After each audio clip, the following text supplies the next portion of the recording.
जय हिंद। स्वागत है आपका एक बार फिर से आंसर क्लासेस में। मैं हूं आर्य शर्मा और आपका ये प्यारा यूट्यूब चैनल जिसका नाम है आंसर्स क्लासेस। इस प्यारे सी वीडियो में मैं लेके आया हूं एक हाई स्कूल का बहुत ही इम्पोर्टेंट टॉपिक जिसका नाम है कार्बन एंड इट्स कंपाउंड। तो इस वीडियो में जो हम बात करने वाले हैं वो बात करेंगे कार्बन की, यानी जो एक ऐसा एलिमेंट जो हमारे नेचर में सबसे ज़्यादा मात्रा में मिल जाता है, या स्लॉट में हम आपको बताएंगे कार्बन के जितने भी कंपाउंड हैं उन सब के बारे में और होमोलॉजी सीरीज के बारे में। तो आइए स्टार्ट करते हैं इस प्यारे से वीडियो को। यहाँ पे हमने जो लिख रखा है कार्बन, जैसा कि आप जानते हैं ये हमारी पूरी पीरियोडिक टेबल में जो 6 नंबर पे पाया जाने वाला एलिमेंट होता है। यानी कार्बन में अगर हम अपनी पीरियोडिक टेबल देखें तो इसमें 6 नंबर पे हमारा कार्बन पाया जाता है। तो इसकी क्या क्या खूबियां हैं आइए स्टार्ट करते हैं। सबसे पहले अगर हम बात करें इसका जो एटॉमिक नंबर होता है वो 6 होता है, यानी हमारी पीरियोडिक टेबल में ये 6 स्थान पे पाया जाता है।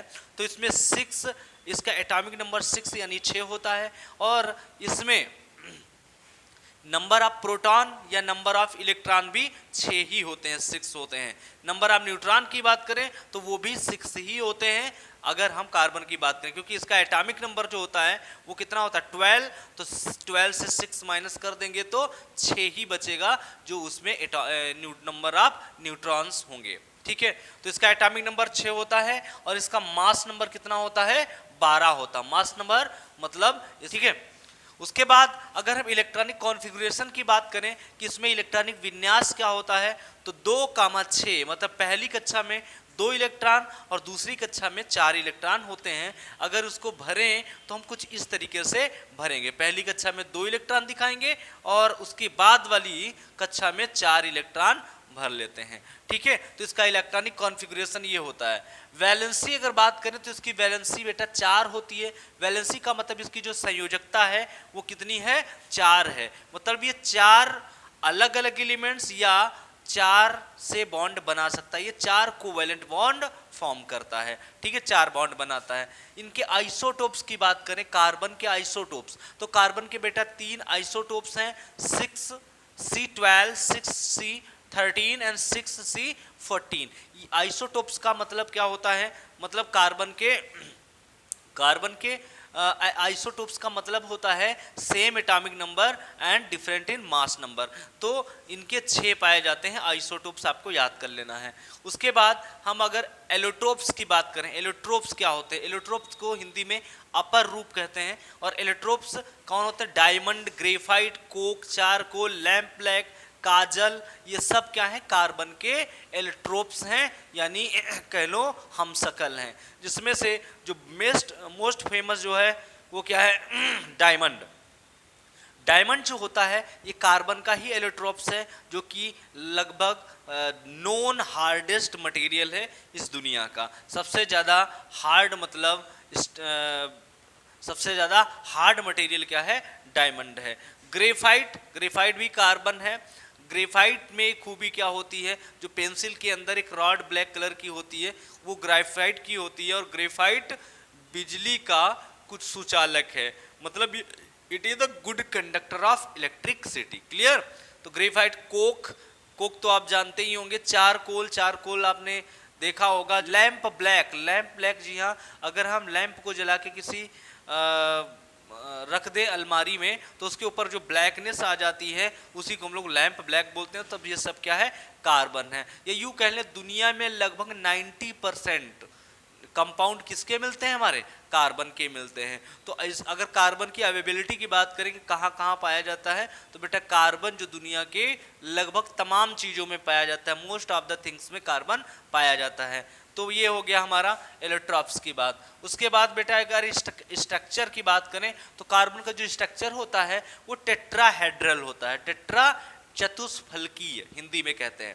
ठीक, इसका स्ट्रक्चर क्या है टेट्राहेड्रल कुछ इस तरीके से। इसका जो मॉलिक्यूल एटम है कुछ इस तरीके से आपको नजर आएगा। ठीक है, उसके बाद बॉन्ड एंगल अगर देखें तो बेटा इसके बॉन्ड, इन किसी भी 2 बॉन्डों के बीच का एंगल कितना होता है 109 degree 28 minute. It is 1 109 degree and 28 यानी 28 मिनट। ठीक, इतना बॉन्ड एंगल होता है कार्बन में। उसके बाद अगर बात कर लेते हैं कि मोर अवेलेबिलिटी इन लैंप ब्लैक, तो सबसे ज़्यादा कार्बन बेटा कहाँ पाया जाता है? वो लैंप ब्लैक में पाया जाता है। ठीक, कितना? लगभग 98 से 99% कार्बन लैंप ब्लैक में मिलता है। क्लियर? उसके बाद it can share 1, 2 and 3 electrons. भैया जिसके पास 4 इलेक्ट्रॉन जो बाहरी कक्षा में होते हैं आउटर मोस्ट सेल में, वो ये शेयर कर सकता है। उनमें से या तो 1 इलेक्ट्रॉन शेयर करता है, या 2 करता है, या 3 इलेक्ट्रॉन शेयर कर सकता है। ठीक है, सबसे ज्यादा कंपाउंड फॉर्म करने वाला जो एलिमेंट है वो है भैया कार्बन, क्योंकि ये 95% कंपाउंड, दुनिया के लगभग 95% कंपाउंड फॉर्म करता है। कौन? अकेला कार्बन। इसलिए भी हम कह सकते हैं कि दुनिया में कार्बन सबसे ज़्यादा पाया जाता है। बेटा ये 4 कोवेलेंट बॉन्ड फॉर्म करता है, जैसा कि मैंने बता ही दिया। ये 4 कोवेलेंट बॉन्ड, यानी जो कोवेलेंट बॉन्ड होते हैं सहसंयोजी बंध, वो कितने फाउंड करता है? 4 बनाता है। इसलिए भी इसकी दुनिया में या यूनिवर्स में पाया जाने की एबिलिटी ज़्यादा हो जाएगी। तो भैया ये बात हो गई। अगर आपने सुना होगा कार्बन डेटिंग का नाम, जो पुरानी चीज़ें होती हैं उनकी आयु पता करने के लिए हम कार्बन 14 का यहाँ पे उपयोग करते हैं। We use carbon 14 for a carbon dating of the things. Clear? ये इंपॉर्टेंट क्वेश्चन आपका बन जाता है। कार्बन डेटिंग के लिए कौन से कार्बन का इस्तेमाल करते हैं? तो कार्बन 14 का जो इसका एलोट्रोप है उसका इस्तेमाल करते हैं। क्लियर हुई बात? उसके बाद अगर हम ह्यूमन बॉडी की बात करें, हमारी बॉडी में कितने % कार्बन होता है बच्चा? तो लगभग 19% यानी 19% कार्बन हमारी बॉडी के अंदर पाया जाता है। बात क्लियर हुई? इन अर्थ क्रस्ट, हमारी पूरी अर्थ क्रस्ट, क्रस्ट का मतलब होता है पृथ्वी की ऊपरी परत, उसको हम लोग क्रस्ट बोलते हैं। तो इस क्रस्ट में लगभग कितना? 0.25%, 0.025% अर्थ क्रस्ट में कार्बन पाया जाता है। ठीक है, हमारी अर्थ क्रस्ट में 0.025% कार्बन पाया जाता है। उसके बाद 6 most abundant in the atmosphere, atmosphere में 6वां ये सबसे ज्यादा पाया जाने वाला एलिमेंट होता है पूरे एटमॉस्फेयर में। समझ में आया? इस एटमॉस्फेयर में सबसे ज्यादा 6 नंबर पे पाया जाने वाला एलिमेंट होता है। सबसे ज्यादा कौन होता है बेटा? नाइट्रोजन होता है एटमॉस्फेयर में, है ना, 71%। और उसके बाद 6 नंबर पे आता है हमारा कौन सा? कार्बन। ठीक है, अगर हम यूनिवर्स, पूरे यूनिवर्स की बात कर लें तो बेटा पूरे यूनिवर्स में ये चौथा ऐसा एलिमेंट है जो सबसे ज्यादा पाया जाता है पूरे यूनिवर्स में। सबसे ज्यादा 4th नंबर पे पाया जाने वाला एलिमेंट है। तो ये कार्बन के बारे में पूरी चर्चा थी। अब हम आगे स्लाइड में बात करेंगे किसकी? इसके कंपाउंड्स की और होमोलॉजीज सीरीज के बारे में। ये अब समझ लेते हैं कार्बनिक जो कंपाउंड होते हैं कितने टाइप्स के होते हैं। तो देखिए जो कार्बनिक कंपाउंड हैं यानी ऑर्गेनिक कंपाउंड इनको नाम देते हैं, जिसमें कार्बन पाया जाता है वो ऑर्गेनिक कंपाउंड या कार्बनिक कंपाउंड कहलाते हैं। समझ में आ गया? कार्बनिक यौगिक कहलाता है। तो organic compounds there are 2 types of कार्बनिक compound basically. First open chain और साइक्लिक। ओपन चैन कौन से होते हैं? ओपन चैन मतलब जिसमें कार्बन कार्बन की एक चैन पाई जाए, जैसे कि आपने देखा होगा सी ये जैसे प्रोपेन हो गया, ठीक है, ये प्रोपेन हो गया, ब्यूटेन हो गया, हेक्सेन, जितने भी एल्केन्स हैं अभी हम आगे पढ़ेंगे, एल्केन्स सारे क्या होते हैं? ओपन चैन हाइड्रोकार्बन्स होते हैं। समझ में आ गया? तो ओपन चैन और एक साइक्लिक कार्बन। साइक्लिक क्या होते हैं? ऐसे जिनमें कार्बन कार्बन के बीच साइकिल होती है, जैसा कि आपको नजर आ रहा होगा, इनको हम लोग बोलते हैं साइक्लिक कंपाउंड। समझ में आ गया? तो ये है ओपन चैन और ये हो गए साइक्लिक कंपाउंड। अब ओपन चैन को फर्दर 2 भागों में डिवाइड किया गया है। पहला सैचुरेटेड हाइड्रोकार्बन्स और दूसरा अनसैचुरेटेड हाइड्रोकार्बन्स। सैचुरेटेड को हिंदी में संतृप्त हाइड्रोकार्बन कहते हैं और ये असंतृप्त। संतृप्त क्या होते हैं? जितने भी एल्केन्स होते हैं सब क्या होते हैं? सैचुरेटेड होते हैं। मतलब ऐसे हाइड्रोकार्बन जिनमें उनकी वैलेंसी सिंगल बॉन्ड द्वारा क्या हो? फुलफिल्ड करी गई हो, उसे हम क्या कहते हैं? सैचुरेटेड। मतलब जिसमें सिंगल बॉन्ड लगा हो वो क्या है? सैचुरेटेड है। अनसैचुरेटेड कौन से होते हैं? जिन हाइड्रोकार्बन्स में आपको डबल बॉन्ड, ठीक, कार्बन कार्बन के बीच डबल बॉन्ड या ट्रिपल बॉन्ड नजर आ जाए, वो क्या कहलाते हैं, अनसैचुरेटेड हाइड्रोकार्बन्स, या इनको हम ब्रांच चेन हाइड्रोकार्बन्स कहते हैं। समझ में आ गया? तो ये ओपन चेन के दो कैटेगरी हो गई। फिर जो साइक्लिक कंपाउंड होते हैं, साइक्लिक का मतलब जिसमें कार्बन कार्बन बॉन्ड के बीच क्या हो, साइक्लिक हो, ये फर्दर दो कैटेगरी में डिवाइड किए गए हैं। पहला होमोसाइक्लिक कंपाउंड, दूसरा हेट्रोसाइक्लिक। होमोसाइक्लिक क्या होते हैं बेटा? होमोसाइक्लिक का मतलब जिसमें जो साइकिल बन रही हो कार्बन कार्बन के बीच, उसमें क्या आना चाहिए, केवल और केवल कार्बन होना चाहिए, ठीक, जैसा कि एग्जांपल आपको दिखाई पड़ रहा होगा। तो ये है होमोसाइक्लिक। हेट्रोसाइक्लिक क्या होते हैं? हेट्रोसाइक्लिक वे हाइड्रोकार्बन्स होते हैं जिसमें कार्बन कार्बन के बीच तो साइकिल है, लेकिन साथ में कोई और एलिमेंट, जैसे यहाँ पे O आ गया, यहाँ NH आ गया, ऐसे कोई हाइड्रोकार्बन्स हमारे पास हैं जिसमें साइकिल भी हो और साथ ही साथ साइकिल केवल कार्बन कार्बन के बीच ना हो, बीच में कोई एक्स्ट्रा एलिमेंट या कोई और एलिमेंट पड़ा हो, उसे हम क्या कहते हैं, हेट्रोसाइक्लिक कहेंगे। समझ में आ गया? होमोसाइक्लिक को फर्दर दो रूपों में डिवाइड किया गया है। होमोसाइक्लिक, पहले एलिसाइक्लिक और दूसरे एरोमेटिक। एलिसाइक्लिक क्या होते हैं? एलिसाइक्लिक का मतलब है बेटा जिसमें जो चैन बने, मतलब जो साइकिल बन रहा हो वो कुछ यूं हो, ऐसे बन जाए या ऐसे बन जाए, ठीक है, यूं। होमोसाइक्लिक तो है ही, साथ ही साथ इसमें इस तरीके की साइकिल बने। और एक स्पेशल टाइप का होता है जो एरोमेटिक होता है। एरोमेटिक में क्या होता है, जिसमें 6 कार्बन, यानी 6 कार्बन आपको ये अवश्य मिलेंगे, ठीक, इस तरीके से। इसको बोलते हैं बेंजीन रिंग, ठीक है, इसको बोलते हैं बेंजीन रिंग। तो ऐसे हाइड्रोकार्बन जिनमें कम से कम एक बेंजीन रिंग फाइंड हो, उसे हम क्या कहते हैं, एरोमेटिक हाइड्रोकार्बन्स कहते हैं, ठीक है। तो यहाँ 6 कार्बन की एक चैन मिलेगी, मतलब एक रिंग टाइप का मिलेगा, जबकि एलिसाइक्लिक में 4, 5, 3 वाले मिलेंगे, 6 वाले किस में चले जाएंगे, एरोमेटिक में। तो ये हो गए कार्बन के कैटेगरीज। अब हम इसके आगे देखेंगे कि कार्बन के जो होमोलॉगस सीरीजेस होती हैं वो क्या होती हैं, यानी एल्केन, एल्कीन और एल्काइन के बारे में हम आगे।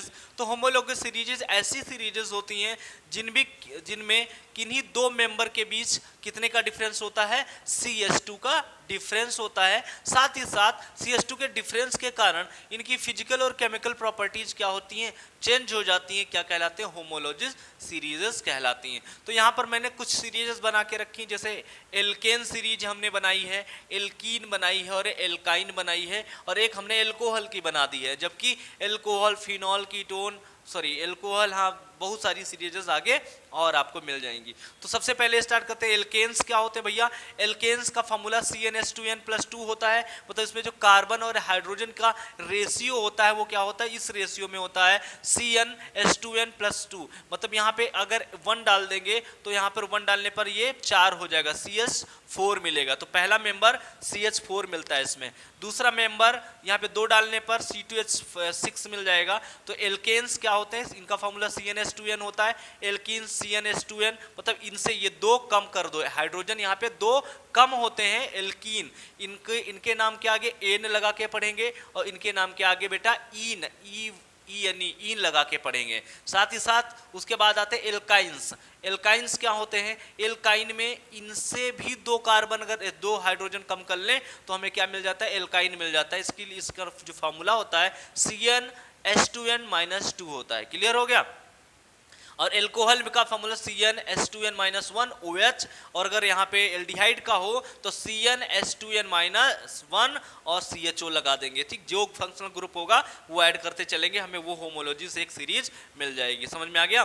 तो ये भैया एल्केन्स क्या होते हैं, सैचुरेटेड होते हैं। सैचुरेटेड मतलब संतृप्त होते हैं, इनमें सभी बैलेंसी सिंगल बॉन्ड के द्वारा फुलफिल्ड होती हैं, इसलिए इनमें नए मेंबर, मतलब नए एलिमेंट जुड़ने की साख कम होती है, कह लो जगह कम होती है, जिसकी वजह से इन्हें सैचुरेटेड कहते हैं, इनमें सिंगल बॉन्ड पाया जाता है। ये भैया एल्कीन्स क्या होते हैं, ये अनसैचुरेटेड होते हैं, भूखे बैठे रहते हैं, इनको अलग अगर कोई और एलिमेंट अट्रैक्ट करता है तो आराम से ये बॉन्ड तोड़ करके उसको जोड़ लेते हैं, इसलिए इनको बोलते हैं अनसैचुरेटेड, यानी असंतृप्त हाइड्रोकार्बन्स, ठीक है। एल्काइंस भैया ये ट्रिपल बॉन्डेड होते हैं, कार्बन कार्बन के बीच कम से कम एक ट्रिपल बॉन्ड जरूर मिलेगा, त्रिबंध, और इनमें ये बहुत ज़्यादा भूखे होते हैं, मतलब डबल बॉन्ड तोड़ सकते हैं और नए मेंबर्स को ऐड करने के लिए। और यहाँ ये भी जब OH जुड़ा होता है ये डिस्प्लेसमेंट रिएक्शन देते हैं। ठीक, अब भैया ये एल्केन्स होते हैं तो आपको पता है इनके बीच में सिंगल बॉन्ड होता है, तो अगर ये किसी से रिएक्शन करेंगे तो अपना एक एलिमेंट को हटाना इनको पड़ेगा, एक हाइड्रोजन को, तब दूसरे को जोड़ पाएंगे। यानी ये एल्केन्स हमेशा डिस्प्लेसमेंट रिएक्शन देंगे। कैसे देंगे? डिस्प्लेसमेंट रिएक्शन देंगे। जबकि एल्कीन और एल्काइन कैसी रिएक्शन देते हैं? ये एडिशन रिएक्शन भी देते, कॉम्बिनेशन रिएक्शन या एडिशन रिएक्शन देंगे। क्यों? क्योंकि इनके पास अपने हाइड्रोजन को हटाने की जरूरत नहीं है, बॉन्ड ब्रेक कर लेंगे और दूसरे नए मेंबर्स को जोड़ लेंगे। बात समझ में आ गई? तो ये डिस्प्लेसमेंट रिएक्शन देते हैं, एल्केन्स डिस्प्लेसमेंट देंगे, जबकि एल्कीन और एल्काइन क्या देंगे? एडिशन रिएक्शन या कॉम्बिनेशन रिएक्शन देते हैं। समझ में आ गया? तो चलिए स्टार्ट कर लेते हैं। सबसे पहले मेंबर जो एल्केन में पाया जाता है, देखिए n बराबर 1 डालने पर आपको नामकरण करेंगे तो यहाँ पे मेथ पढ़ा जाएगा। n बराबर 2 डाल देने पर हम एथ पढ़ेंगे। 3 डालने पर प्रोप, फिर but, pent, hex, hept, oct, non, dec, ऐसे इनका नाम रखा करेंगे। तो भैया अगर C की जगह पे 1 डालेंगे तो हमें CH4 मिल जाएगा, जिसका नाम होगा मेथ, और फिर यहाँ क्या लगा देंगे? एन, तो हो जाएगा मेथेन। ऐसे ही C2H6 का क्या नाम देंगे? यहाँ C की जगह 2 और यहाँ पे 2 दूनी 4, 2 6, तो C2 और H6, तो C2H6 का नाम हो जाएगा एथ और लगा देंगे एन, क्या हो जाएगा? एथेन। ऐसे ही C3H8 को प्रोपेन, C4H10 को ब्यूटेन, C5H12 को पेंटेन, C6H14 को हेक्सेन, C7H16 को हेप्टेन और C8 ऐसे ऑक्टेन, नोनेन और डेकेन नाम दे दिया जाएगा। समझ में आ गया? अब अगर एल्कीन की बात करेंगे तो बेटा इसमें सब प्रीफिक्स क्या जुड़ता है? ईन जुड़ता है, ईन, है ना, सफिक्स में ईन जोड़ दिया करेंगे। तो पहला मेंबर इसमें मिलता नहीं, क्यों? क्योंकि C1 और यहाँ 1 डालोगे तो CH2 मिलेगा। CH2 अपने आप में एग्जिस्ट नहीं करता, इसलिए इसमें मेथीन नहीं मिलता। क्या मिलेगा? दूसरे मेंबर से C2H4। ठीक, C2H4 आराम से बन सकता है। C के भी डबल बॉन्ड लगा दो और 2H यहाँ, 2H यहाँ। ठीक, मतलब एक H ऐसे और एक 2H यहाँ, तो ये कंप्लीट बना लेता है। इस वजह से यहाँ पे पहला जो मेंबर मिलता है वो क्या मिलेगा बच्चा? एथीन, है ना। पहला मेंबर एथीन। फिर यहाँ पे 3 C3H6 लगाएंगे तो इसका जो नाम हो जाएगा उसका नाम हो जाएगा प्रोपीन, ये ब्यूटीन, ये पेंटीन, है ना, ईन लगा के। यही प्रीफिक्स ये सफिक्स ले लेंगे और वहां पर ईन, ये प्रीफिक्स है और ईन लगा के हम वहां पे बना लेंगे क्या? प्रोपीन, ब्यूटीन, जो भी बन रहा हो। ठीक, एल्काइन में आइन लगा के पढ़ेंगे, वाई यानी आइन लगा देंगे। तो पहला मेंबर इसमें भी नहीं मिलता, दूसरे C2H2 मिलता है, जिसको कॉमनली एसिटिलीन कहते हैं। लेकिन अगर होमोलॉजी सीरीज में देखेंगे तो इसका UPSC नेम में हम इसको पढ़ेंगे एथीन, समझे? एथाइन, ये पेंटाइन, एथाइन और ये प्रोपाइन। 3 है तो प्रोपाइन, 4 है तो ब्यूटाइन, 5 है तो पेंटाइन, 6 है हेक्साइन, 7 है हेप्टाइन, और से ऑक्टाइन, नोनाइन और डेकाइन, आइन लगा करके एल्कीन को पढ़ेंगे। तो ये हो गया एल्केन जिसमें एन लगा के पढ़ेंगे, एल्कीन जिसमें ईन लगा के पढ़ेंगे, और ये एल्काइन जिसमें आइन लगा के पढ़ेंगे। ये सैचुरेटेड, ये अनसैचुरेटेड, ये भी अनसैचुरेटेड, ये बनाते हैं। ये डिस्प्लेसमेंट रिएक्शन देते हैं, ये एडिशन रिएक्शन देते हैं, ये एडिशन रिएक्शन देते हैं। अगर बात अल्कोहल की कर लिया जाए तो बेटा सारे के सारे आपको अल्कोहल यहाँ पर मिल जाने वाले हैं इस फार्मूले के थ्रू। आप बस n की जगह 1 रखते जाएंगे, 1 रखोगे तो मेथेनॉल मिल जाए, मेथेनॉल मिल जाएगा। 2 रखोगे तो एथेनॉल पढ़ेंगे, 3 कार्बन होंगे तो प्रोपेनॉल, ऐसे ब्यूटेनॉल, हेक्सेनॉल, हेप्टेनॉल, ऐसे करके पढ़ते चले जाएंगे। अगर OH की जगह CHO लगा देंगे तो उसको अल पढ़ते हैं तो पढ़ेंगे मेथेनॉल, प्रोपेनॉल, ब्यूटेनॉल, हेप्टेनॉल। ये IUPAC पढ़ेंगे तब हम आपको डिटेल में इसमें पढ़ाएंगे कि क्या कौन सा फंक्शनल ग्रुप होता है, तो उसमें कौन सा IUPAC नामक लेक्चर में अगर कोई फंक्शनल ग्रुप अलग होता है तो उसका नाम कैसे लिखा जाता है, ये हम नेक्स्ट वीडियो में जरूर लेके आएंगे। अगर आप लोग इस वीडियो को लाइक और चैनल को सब्सक्राइब करके हमें एक कमेंट में बताएंगे कि हमें आपको वो वीडियो चाहिए या नहीं चाहिए। तो चलिए हम वीडियो अपना यहीं पे रोक लेते हैं, क्योंकि ये सारे सीरीजेस हो गई हैं। आपको याद रखना है दोनों मेंबर के भी, किन्हीं भी 2 मेंबर के भी CH2 का डिफरेंस होता है। सैचुरेटेड अनसैचुरेटेड के बारे में डीपली लिख लेंगे, हाई स्कूल के लिए बहुत इंपॉर्टेंट है। कंपटीशन में भी अगर हमें नाम से पूछ लिया जाता है, जिसमें साइंस पूछी जाती है, तो आराम से हम नाम यहाँ पे लिख पाएंगे। तो आपकी रिक्वेस्ट है चैनल को सब्सक्राइब कर लीजिए, वीडियो को लाइक कर दीजिए और एक कमेंट छोड़ दीजिए। और आगे की वीडियो में IUPAC लेकर नेक्स्ट वीडियो आऊँगा। तब तक के लिए रखिए अपना ख्याल, मिलते हैं नेक्स्ट वीडियो में, तब तक के लिए जय हिंद।